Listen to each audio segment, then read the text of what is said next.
Tim Barton is a friend. I first met Tim as a young man, probably late high school, early college years for him.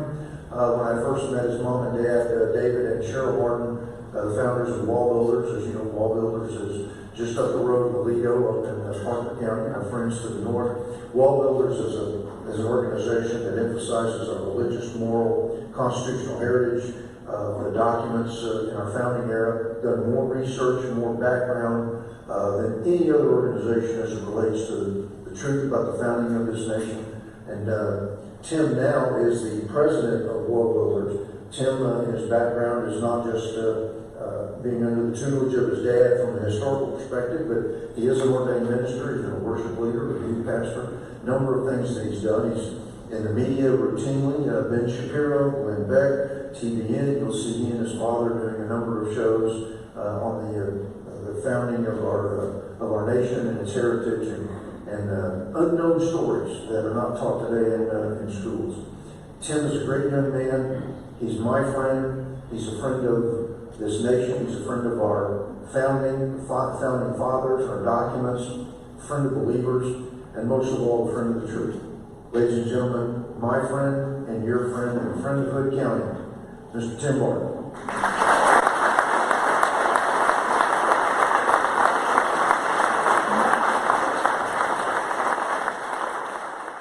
I want to start with an idea following up from the Bible where Jesus says in John 14:6 that I am the way, the truth, and the life. No one comes to the Father except through me. Now, this is a side note. It's not what I'm going to focus on tonight. But the second sentence, Jesus says, no one comes to the Father except through me. Just kind of the reality of where we are in culture. Even Christians today, over 50% of Christians, do not believe you have to go through Jesus to get to heaven. Okay? And well over 50% of Christians think that, well, because God's loving and a loving God wouldn't send, check, is this working? Is it okay? A loving God wouldn't send people to hell. The reality is we live in a culture where even Christians are confused by what is very clearly outlined in Scripture. Where Jesus says that He is truth. Right now we have a culture that isn't sure truth even exists anymore. Right? That truth is relative, it's objective. Well, here's how I feel. Just a couple weeks ago, not that I watched CNN, I'm going to preface, don't get the wrong idea, but Don Lemon on CNN says, well, I feel like it's my job as a news host to present my truth, how it is for me as a black man. This is my truth. And he kept saying my truth, and I kept thinking, wait a second. There is no your truth, my truth. There is the truth, and then there is your opinion.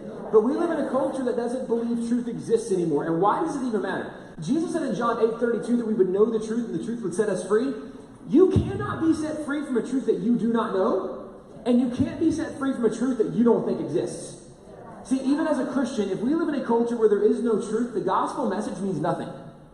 Because if there is no truth, then Jesus isn't Jesus for everybody. He's just Jesus for people that choose to believe. No. That's not the way it works. Truth does exist, but in a culture that doesn't believe truth exists, and that questions truth, or where truth is relative or subjective, right, or even collective in some situations, if there is no objective truth, then what's going to happen is whatever people read, whatever they see online, whatever's the last thing they heard, well, this is what must be true. Even if you watch some of the vice presidential debate last night, there was a lot of accusations being thrown around against Mike Pence, against Trump. Some of these that have been so heavily refuted, that have been so debunked, some of this stuff, and yet the problem is if you look, for example, at the CNN poll, over 70% of people in the CNN poll thought Kamala Harris won the debate. Because if the only thing you listened to was CNN, then you don't actually know the other side of the story. All you've heard is what they've been saying for however many months or years, whatever, how long you've been listening. And this is where we are in culture. People don't really know what's true. And it's like, we forget what the media does. Right? The media's job in modern culture is not to present what is true. You need to know that. The media's job is to present what is sensational. Why? Because their job is to get more clicks, more likes, more shares, more views, because that drives up their avenues, or their revenue, rather, they get from their ads. Right? So this is what they're trying to do, and you need to know that, because if we know that what I'm saying isn't always true, then you shouldn't believe everything you see or everything you hear, and yet what we're seeing in the world around us is a world who is so often believing what they heard on social media, on the news, we are seeing riots happen in cities over things that never even happened. Literally never happened. In Chicago several weeks ago, there was reports how police officers gunned down this unarmed teenage, still 13-year-old boy. They shot him down. So people in Chicago said, we're not putting up with that. So they decided to go burn down buildings as a way of protest. And then like a day later, the body cam footage came out. And they realized, oh, it wasn't a 13-year-old boy. It was a 20-year-old man with a gun engaging the officers. Officers returned fire on an individual, shooting on them. The individual was struck and died on the scene. But this wasn't an unarmed 13-year-old boy. But here's the problem, is what we are hearing are things that are sensational. They're things that are done to drive emotions, but it's not necessarily true. And yet people watch online things as if this is true. We got to be a little smarter than that. And by the way, I can tell you that this is not just something we're saying based on CNN or MSNBC. I'll tell you, Fox falls in the same category at times, where this is just the reality of where people are. And one of the things that's even crazy, if you look at our culture, if you go back a couple of months with where we are in culture, when before there was this level of rioting and looting, one of the things that was going on is the argument was we need to tear down statues, right? Do you remember? We've had some of these issues in Texas, but the argument started off being we should tear down statues of racist people. Now, I'm against that argument to begin with, but let's say if we agreed with that argument, here's where to me it got really, really silly, really fast, and really crazy, because one of the things that happened is you had states up north. For example, if you have seen this picture before, this image of Abraham Lincoln where he's helping these emancipated slaves, there was a monument in Washington, D.C., was the first place this was built, where former slaves who'd been emancipated because of the work of Abraham Lincoln, they decided they wanted to build a statue, a monument to honor Abraham Lincoln. So they raised their own money, and they create this statue in Washington, D.C. A duplicate statue is then done in Boston. Now remember, this was done by former slaves as a way to honor Abraham Lincoln. The mayor of Boston says we need to take this down because clearly this is racist of a white man showing his supremacy over the black man. This was built by former slaves, right? Like, even if we're arguing against this racist notion, this makes no sense whatsoever, but this is what we saw happening. In fact, even in Cleveland, Ohio, there was a monument that was done to Union soldiers who actually fought in the Civil War trying to end slavery. Like, there's no way you can look at these guys and say these guys are racist, but they said, nope, that statue needs to come down. Clearly, these are racist guys. Even if you go to California, where they tore down General Grant's statue, and if you don't remember General Grant, okay, let me just throw out a few thoughts real quick. He was not the nicest guy in the world, right? Probably not like the friendly grandpa elder at your church. He was not that guy. During the Civil War, Abraham Lincoln was trying to find a general who would be willing to actually go fight to win, because before the Civil War, all of the officers had been friends. They'd gone to West Point together. And many of them recognized that I don't want to actually hurt my friend. And Grant was a guy who was like, I'll kill all of them. I never liked him. We were never friends. Turn me loose. Right? Like, Grant was not the nicest guy, but Grant clearly, as the leader in the Union forces during the Civil War, fought against slavery. But more importantly, after the Civil War, when he became president, he was the president that was in charge when all of the Reconstruction measures happened. So when rights start being passed constitutionally for black Americans, when things are changing, when equality is actually coming to America, he's the president in charge.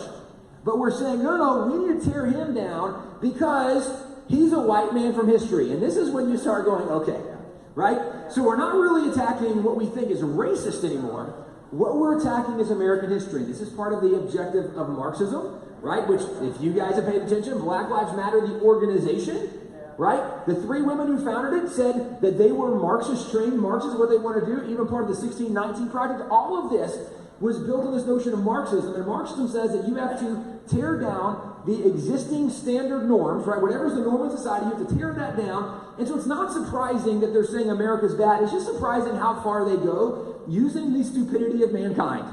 Because one of the things that happened is then some of these Black Lives Matter protesters and rioters, right? Black Lives Matter, they go to deface the monument for the Mass 54th Regiment. Okay, so either you know nothing about history, which is probably true for them, right? You are incredibly being controlled and manipulated, again, probably true for them, or your objective is not to oppose racism or promote black lives, it's just to try to attack America. Because the Mass 54th Regiment was this huge black regiment in the Civil War. This is the one that Frederick Douglass is the guy that helps raise the regiment. Two of his sons actually fight in this regiment. And at this time in American history, there was still a debate about whether the black man could be as good as the white man when it came to battle. Because there were questions, well, we're not sure he could be as courageous or as brave or as heroic. And then the Mass 54th goes through more training than any other military regiment, the entire Civil War. When they finally take the battlefield, it is absolutely amazing how many of those men received Congressional Medals of Honor for their heroism and bravery on the battlefield. They were astounding on the battlefield, totally showed the world that no, the black man absolutely equal to the white man when we're doing this thing. Really remarkable. And yet, we're saying we need to destroy this monument. Why? Because it's part of American history. The same reason we would tear down a Frederick Douglass statue. Okay, how are we thinking he was a racist guy? He was a former slave. Like, nothing about this makes sense, except when you realize what we're attacking is not racism. It's a Marxist ideology, and we're attacking America. Then it's no surprise that even if you go back to the Founding Fathers, we're tearing down things like the statue of Caesar Rodney. There's only one thing Caesar Rodney is known for or famous for. Riding a horse one time at night. Literally, that's all. When America was determining that we were going to separate from Great Britain, and they're taking a vote in this Continental Congress, as we're trying to get the states to approve this, Delaware had only 2 delegates present. And 1 delegate voted in favor, 1 voted against. Well, John Hancock says, no, we have to get everybody on board. If every state doesn't approve this, we can't do it. The guy in favor of it writes back to Caesar Rodney, says, hey, we need your votes. We need you to get here. Caesar Rodney got word, rode the entire night on horseback, arrives the next day in time for the vote. His vote now gave the 2-to-1 advantage for Delaware to approve it, and so America determines we're going to separate from Great Britain. That's the only reason he has a statue, only reason it's a monument. The corner of Delaware shows his picture. The reality, though, nobody even knows who this guy was, but because he's a white guy from history, he must be bad. You got to tear him down. Even a guy like George Washington. Okay, granted, he wasn't perfect, but there is no America without George Washington. Without his leadership in the Revolution, with the fact that at the end of the Revolution, his soldiers come to him and they're like, we don't trust Congress at all. We think you should be king. And he says, guys, we just fought a war to get away from kings. We don't need a new king. Let's trust the process, right? Let's let Congress figure it out. When it's time for the Constitution, he's the guy in charge, voted to be the leader of the Constitution Convention. Without his leadership, the Constitution never would have happened. And then he's the guy chosen to be the very first president, the only president in American history chosen unanimously.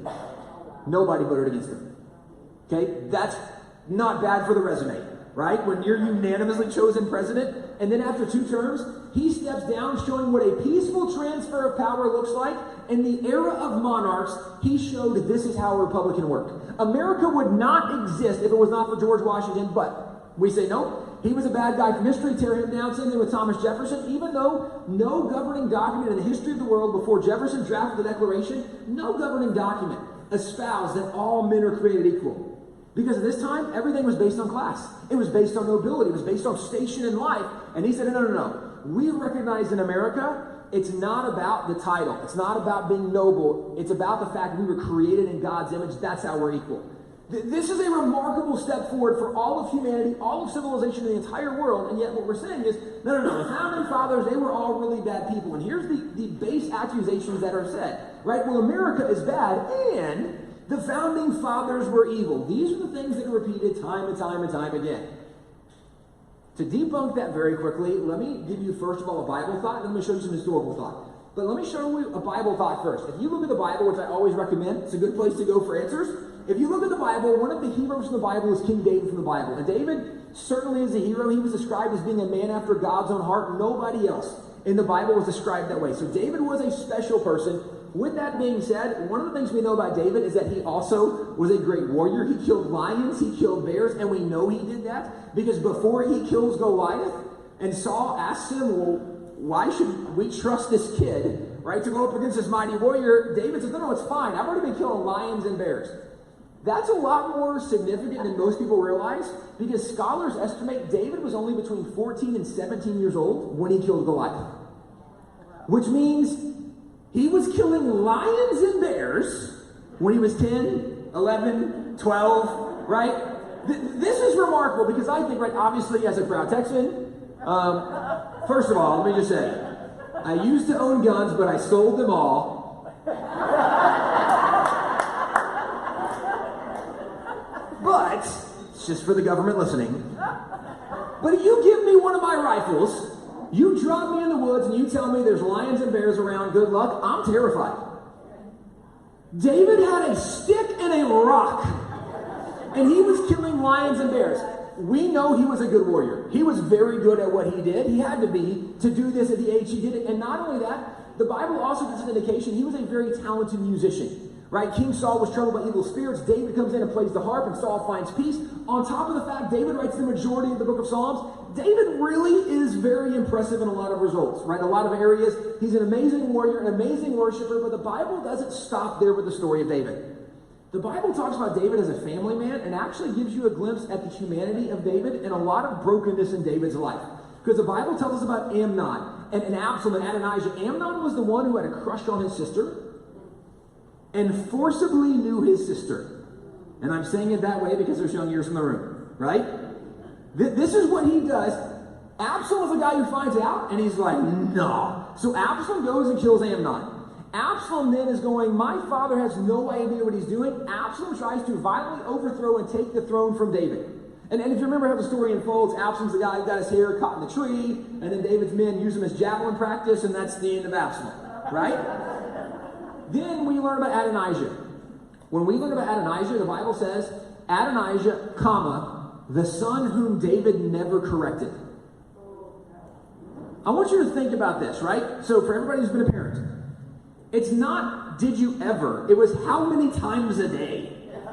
Where you're like, hey buddy, put that down. Hey, don't touch that. Hey sweetie. Like, this isn't did you ever. It was how many times a day were you doing?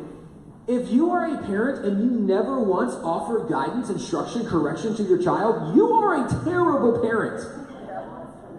If you read the story of David's kids, David almost never interacted with his kids. David was a terrible father. I would argue David was the worst father in the Bible, and if you can show me someone you think was worse, I can at least contend David's at least the runner-up for worst father of the year. Right? And now, I would argue he is the worst, but here's the point. The Bible shows us even the failures of David, his humanity, and some of his greatest failures. If you look at the fact that the Bible says there's a time when kings went to war and David stayed home and looked out from his balcony and he saw this woman of unusual beauty who was bathing, Bathsheba. But remember, he has the affair. She gets pregnant. David goes, oh my gosh, what do I do? He calls her husband Uriah back. Says, hey, you should spend some time with your wife. Y'all have a good time. Like, take the weekend. Go enjoy yourself. Uriah won't. David says, what do I do? David gets him drunk. Uriah still won't go back. So David says, you know what? We'll just send this guy to the front lines and we'll just let the enemy bump this guy off. David literally has him murdered. David is an adulterer and a murderer, and this is a really ugly part of David's life. And here's what's crazy about this. The Bible unapologetically tells us the whole story, the good, the bad, and the ugly. And the reason I point this out is if you only knew that David killed Goliath, you don't know King David. But if you only knew that David had an affair and murdered the husband, you don't know King David. When you learn the whole story, then you know, warts and all, I understand who this was. Now, but here's the point I want to make with this. The reason it matters if we learn the whole story, one of the things that happens in culture today is the modern argument is, well, we can't celebrate people who have done bad things. I want you to think about this first as a Christian. If we can't celebrate people who have done bad things, what does that do to hearers of the Bible? Now, think about this, even if you're not a Christian, if we can't celebrate people who have done bad things, who will you celebrate ever again? Ever. Now, Jesus, right? Oh, okay, that would be a good person to celebrate. I'm in favor of that. But understand, this is the stupidity of the argument. Well, that person's not perfect. And this is where, let me just remind you of these accusations. As Christians, we always should see things differently because we should see things through the lens of the Bible. And the Apostle Paul wrote that all have sinned and fallen short of the glory of God. What does that mean? It means all of us are jacked up and need Jesus. Everybody. Right? This is not complicated. Nobody's perfect. But what that means is when we look at history, my expectation is not that I will find a perfect person apart from Jesus. My expectation is, nope, everybody I ever study historically is someone who was jacked up and needs Jesus. That is my expectation. But here's where I want to bring it home. Why can we as Christians celebrate King David when we know he wasn't perfect? And here's what I want to point out. Because we never celebrate David in his sinful moments. Instead, what we are able to celebrate, and this is true in the Bible, it's true in history, and it's true in America. What we celebrate is how a perfect God uses imperfect people and does great things through them. This is what we celebrate historically. I'm not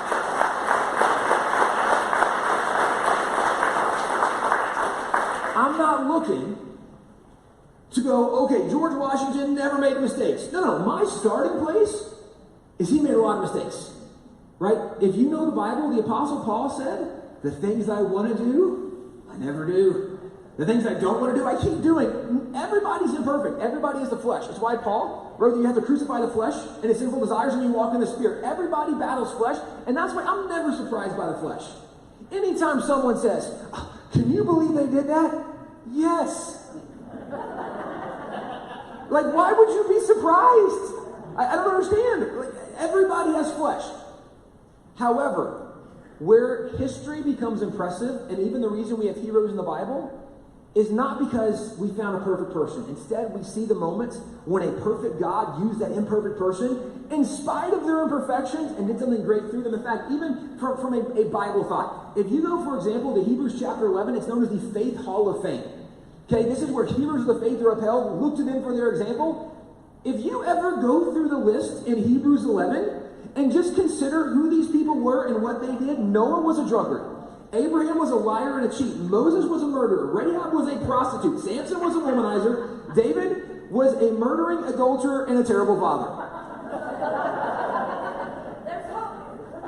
How are these heroes? And you nailed it exactly. Why would the Bible give us these examples for us to look up to? And I would argue it's only so that God knows and communicates that there's hope for you.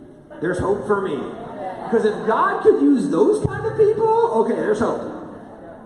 Because in our lives, it's not about our goodness we rely on, right? It's about who God is and the fact that God uses broken, jacked up people all the time.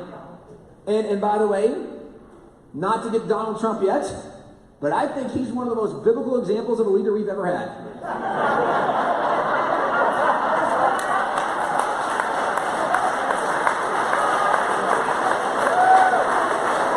I'm just saying, right? This is something, and let me give you one more Bible example, and I'm going to show you a little history. But this is something that we lose so often thinking in modern perspective, even in Christianity, and we lose context. If you think about Noah, Noah was chosen by God, and in Genesis 6:9 it says that Noah was a righteous man. This is why Noah was chosen, because everybody else around him was so evil and wicked and bad. Actually, the rest of the verse says he was blameless in his generation. And here's what gets interesting. If you remember, right, he builds the ark. It takes him a long time to build the ark. And then the animals come, and then it rains 40 days and 40 nights. And then finally, the rain stops, and the water finally begins to recede. And the ark lands on Mount Ararat, and Noah gets off. And then there's this covenant with God and a rainbow in the sky, and it's never going to flood again. And this is part of the Noahic covenant. And then from it, you get the Noahide laws, and all this unfolds. Then Genesis 9, verse 19, says, and Noah was a farmer and planted a vineyard. In verse 20, anybody know what happens in verse 20? It says he got drunk and passed out naked. Now, when I think of righteous and blameless, you know what I don't think about? In fact, let me just preface. If you go to church somewhere, if you had an elder or a deacon at your church, and they got drunk and passed out naked and everybody saw them, they're no longer an elder and a deacon at your church. So why would the Bible say that Noah was perfect and blameless? It actually doesn't if you go back and study the Hebrew. Because what we lose in the context is what happens at the end of that line. It says that he was blameless where? In his generation. What it actually says in Hebrew is that Noah was more righteous and more honorable than all the other men living. It doesn't say he was perfect. And this is so interesting. Because one of the things that happens is if we just look at Noah by today's standards, we would say, oh, Noah was terrible. Okay, yeah. Noah could not be an elder or deacon in our church. Granted, sure, fine. However, we're not comparing Noah to our standards. We always want to compare people to the culture and time and the context of what they lived in. So if you look at the time in which Noah lived, Noah wasn't perfect, but he was so much better than everybody else. I would point out George Washington, look at Virginia. He wasn't perfect, but he was far better than almost everybody else in Virginia. You judge them in the context of the time in which they live, and this is something even the Bible shows us, and yet today we lose this perspective. And one of the things I want to point out from the Founding Fathers, see, today people attack the Founding Fathers looking at modern standards that oftentimes we have fabricated, and one of the accusations is, well, wait a second, the Founding Fathers couldn't be good, and the argument we hear so often is that America is racist and was built by slavery. Now, racist in present tense. So we're still racist in the argument today, and it was built by slavery. First of all, let me just tell you, there is no nation in the world where there is more equality for people of different races and ethnicities than in America today. There's no other nation in the world where there's more opportunity and more equality. Okay? With that being said, let me back up this thought that America was built by slavery, because we hear this a lot. The 1619 Project is promoting this. The 1619 Project, if you're not familiar, from the New York Times, it is being used in public schools all over the U.S. as new history curriculum standards.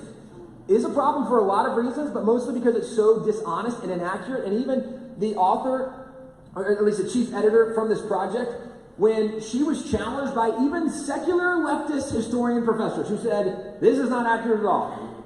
She said, that's okay, I'm just trying to shift the narrative. Literally, she's on record saying it's okay that what I'm saying isn't totally accurate because I'm just trying to shift the narrative. Well, if we're going to say, let's talk about this narrative, then I want to go back to what Jesus said. We need to think about what's true, right? Truth sets people free. Let's talk about what's true for a second. What's true is if you look at slavery, now these are headlines that have come out over the last couple of months. Okay, so saying America was built by slavery, and there's some crazy claims and statements made that are not grounded at all. But if we're going to make this thought that America was built by slavery, first of all, you need to know that America was not a world leader in the global slave trade. This is important, because if you look at the global slave trade, or for example, the African slave trade or the North Atlantic slave trade, which is kind of the same thing, it happened from roughly 1501 to 1875. There was approximately 12.7 million slaves taken out of Africa. So that's a lot of people, but that's 375 years, a big span we're looking at. They actually have been able, historians have gone back, and they've been able to document from these slaves coming out of Africa where they were shipped, where they arrived, where they landed, and they've been able to estimate where roughly those 12.7 million slaves went and where they ended up. And when you look at what they've discovered, now, what I'm going to show you, this is not historically debated. Okay, this is agreed upon by people that study history, and this is like left and right agreement. Nobody debates this. Here's what's interesting. Of the 12.7 million slaves that came out of Africa, 43% went to Portugal and Brazil, 24% went to Great Britain, 15% went to Spain, 11% went to France, 5% went to the Dutch, 2.5% went to the United States, and 1% went to Denmark. What is true historically is America did participate in something that was very bad and was very evil. That is true. But the accusations today, for example, there was a Democrat congressman this year who said that America created slavery. Okay, even if you don't believe the Bible, and you didn't know like about Joseph and his brother sold to slavery, or like Exodus and Moses shows up, like even if you didn't know that, how did you miss the history of the Greeks and Romans? Like, I don't understand. How do you, America created slavery, but this is the accusation. And this, again, I'm not saying that America didn't do something bad, because we did, but I want to make sure we understand in context, because if we're going to say America's bad, how come no one ever talks about Portugal and Brazil? I'm just curious, because if we're going to tell the story, let's at least tell the honest whole story of what happened. And one of the things that's worth noting, if you look at slavery, and especially look at history, one of the things you see very quickly is that all nations had slavery. It was a global condition. Every single people group in the history of the world at some point were enslaved, and at some point enslaved somebody else. So this is not uniquely an American issue. This is a global issue. With that being said, acknowledging America participated in a global evil. Sure, fine. Let me also tell you what else America did. Because America was the very first nation in the history of the world to ban the slave trade. Thomas Jefferson signed that law March 2nd, 1807. First nation in the history of the world to ban the slave trade. That law went into effect January 1st, 1808. We were the first nation to say no more slave trade. We were the fourth nation in the history of the world to actually ban slavery. England did it in 1833, then Denmark, then France. America was fourth in 1865 with the 13th Amendment after the Civil War, ending slavery. In 1865, there were 124 nations in the world. America was the fourth nation of 124 nations to end slavery. And arguably, if we're going to say the Civil War helped bring an end to slavery, America started earlier in 1807, and America paid a higher price than any other nation in the history of the world, with more than 600,000 people that died in the Civil War to see slavery ended in America. Okay? This is a big deal. And by the way, just in case you don't know, if you look at the world today, at the United Nations this year, there was 193 member nations that were part of the United Nations. 94 of those nations still have not passed laws outlawing or banning slavery in their nation. Slavery still exists today, and there's an estimated more than 40 million people enslaved today. Slavery is legal in China, and actually, when we talk about buying stuff from China, you can just know most of the stuff you buy was not made by willing participants. Slavery still exists. In Africa, there's more than 9.2 million people enslaved today in Africa. This still exists, and yet, if you look at how is the world responding to this, if you go to globalslaveryindex.org, they track slavery throughout the world, and they see who are the nations doing the most to oppose slavery. Interesting when you look at their list, and I actually have a little circle around it. These are the top two nations. Number one nation in the world right now opposing slavery is the Netherlands. Number two is the United States of America. Even today, America is doing more to fight slavery than basically any other nation in the world. We started sooner, we paid a higher price, and we still are currently doing more to oppose slavery than any other nation in the history of the world. So, if we're going to talk about slavery, let's at least keep it in context and say America did participate in an evil that was a worldwide global condition of evil, but America has done more. She did it sooner, she paid a higher price, and is still the most active participant of any nation in the history of the world to oppose this evil of slavery. This is where, when you see things like the 1619 Project, that our kids are learning now that America was built by slavery and America's evil because of slavery, you're leaving a whole lot out of that story. Right? I have no problem with talking about the fact that America had slaves. We did. It's true. But let's at least tell the whole story if we're going to do it, which is what we see from the Bible. And let's make sure we're judging in the context of the time in which they lived. And this is what we have so much lost today. The Apostle Paul wrote in Philippians 4:8. He said, finally, brothers and sisters, whatever is true, think about these things. The problem is, most of our modern culture, we are thinking about whatever some professor said, whatever some news anchor said, whatever one of our friends posted on social media. That's not necessarily true. And we want to make sure that we are saying, okay, what is actually true? And what is true historically? What is true biblically? And what is especially true in America is not that America was a perfect nation. Absolutely not. But what is true is you see in America, almost more than any other nation in the history of the world, how a perfect God used imperfect people and did great things through them. And let me show you one example story as we wrap up this time from me.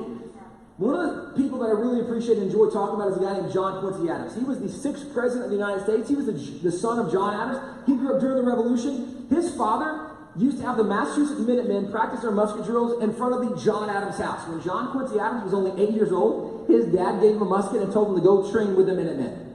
Which, let me just tell you, right, like father goals. Okay, if my dad would have given me my deer rifle and been like, son, go play with the Green Berets, go play with the Navy SEALs, yes.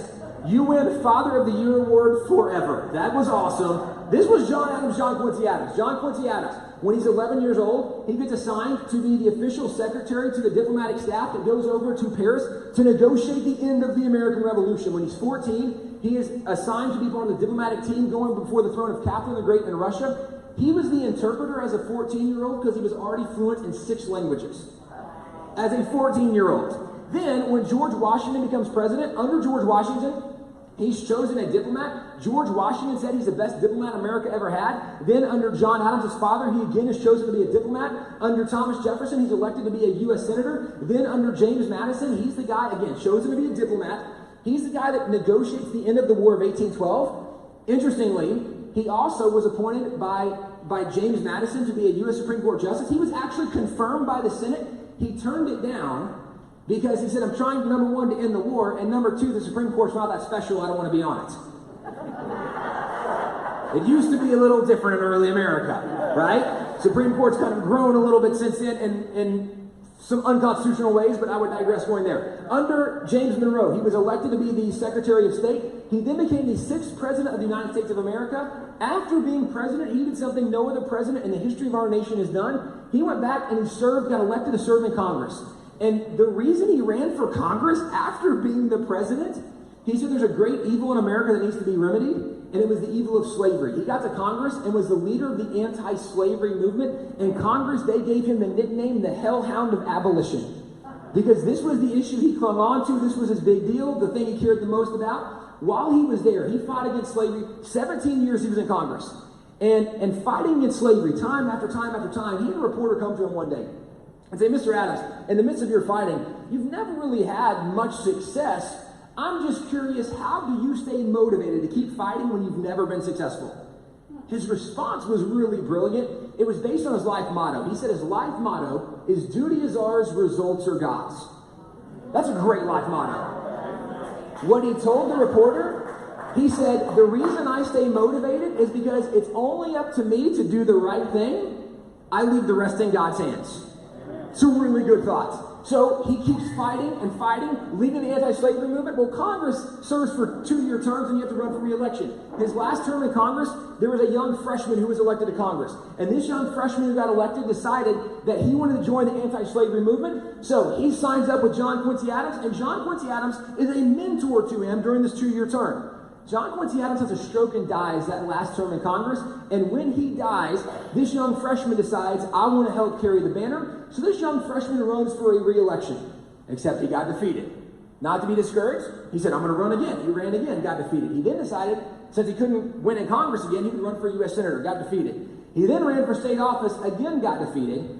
He did not win another election until he became the President of the United States of America. And when he gets elected president, he had been mentored by John Quincy Adams, who was the leader of the anti-slavery movement, and Abraham Lincoln says, we're going to end slavery in America. And he works to end slavery in America. He actually gets the job done, helping end slavery in America. And let me point something out that is so significant. John Quincy Adams fought his entire life for something he never saw accomplished. But he had no idea that God was using him to mentor the very people that would get it done. And we look at our nation today, and there's a lot of nervous and anxious people. There's a lot of hand-wringing going on. Let me tell you, first of all, as a Christian, we don't need to be hand-wringing. We know who wins. I know what side I'm on. I'm not worried about it, right? I know where I'm going. I don't know how I'm going to get there, but I know where I'm going. With that being said, we've been praying a long time in America. My parents, my grandparents, my great-grandparents, they've been praying a long time for God to move and do things in America, and it's very possible that some of you in this room, you won't live long enough, for example, to see things like Roe versus Wade overturned. It might only be 10, 5, 8, 15 years. We have no idea. But the fact is, even though you might not see some of these victories, who knows but that God might use you to raise up and train up and mentor and pour into the people to get the job done. And here's what's significant to me about this story. John Quincy Adams, Abraham Lincoln, both of those dudes were really jacked up. Abraham Lincoln, oh my gosh. If you don't know that dude's story, wow. But there's no doubt that a perfect God used those imperfect men and did something great through them. And this is part of the story of America that is being so lost when we say we can't celebrate people who have messed up. No. We don't celebrate their sin. But we celebrate how God used them in spite of their sin and did things to advance society, civilization in America, taking us to a place where we have become the most successful nation in the history of the world. Not because of perfect people, but because a perfect God used perfect people. And one of the things I would point out when people talk about how America's done so many bad things, we've done so many atrocities. You name any atrocity you want. And my only question is, how did it end in America? And here's the reason I ask that question. Because without exception, any atrocity you name ended because pastors, Christians, and churches stood up and said, we're not doing this anymore. God used imperfect people, and every time there were problems in our nation, God raised up the Christians, the leaders, the churches, and the pastors to put a stop to it. This is one of the things that makes our nation so exceptional and so special. I would tell you, if you want to know more about it, well, by the way, one of the things that David wrote in Psalms is, blessed is that nation as God is the Lord. One of the reasons we've been such a blessed nation is because we've had leaders, more than any other nation, who remembered and recognized who God was. And every time we diverted course, we got back on track. And it's boggling again to my mind to think that God is using somebody like a Donald Trump to help America remember who God is. But it's because God doesn't need perfect people. He's perfect. He uses imperfect people to do great things, and this is part of the story of America. If you want to know more, we have a resource called The American Story. We actually have a couple books over here, and we start with Christopher Columbus. And we go through roughly Abraham Lincoln, telling their whole story, the good, the bad, the ugly. And what you will discover when you learn their stories is even though they weren't perfect, they were somebody, many of them, who even recognized and desired to be used by God. But you will recognize that God used these imperfect people and did great things through them. Also, our website, wallbuilders.com. There are scores of information and resources there. We also are all over social media. A lot of stuff going on. We have videos coming out every single day, just about, that you can follow. You can see some of these videos where we tell some of these stories. The last thing I'm going to encourage you with as we finish, Proverbs 14:34 tells us that righteousness exalts a nation. As we are trying to figure out how do we help America, the Bible gives us the answer: righteousness. Well, when we look at elections, our main concern should be righteousness. How do we determine righteousness? Well, let me give you a few thoughts. Some candidates are in favor of the unborn. Some are in favor of murdering the unborn. Some are in favor of religious liberty and churches being able to meet and worship God. And some are in favor of churches being locked down, even though the liquor stores and the pot shops can be open. Right? Some are supporters of Israel, some are not. Righteousness is not hard when you look for it, but you can't be confused. Policies impact righteousness more than a personality does. And we are in an era when people want us to focus on the personality of a candidate. Personality does not determine righteousness. Policies determine righteousness, and the Bible tells us righteousness is what exalts a nation. What our nation needs is a reawakening to righteousness. And that only happens when Christians who know what righteousness is get involved in the process and vote for areas of righteousness. As Christians, we got to get involved in this process and restore righteousness. Thank you guys so much for letting me share.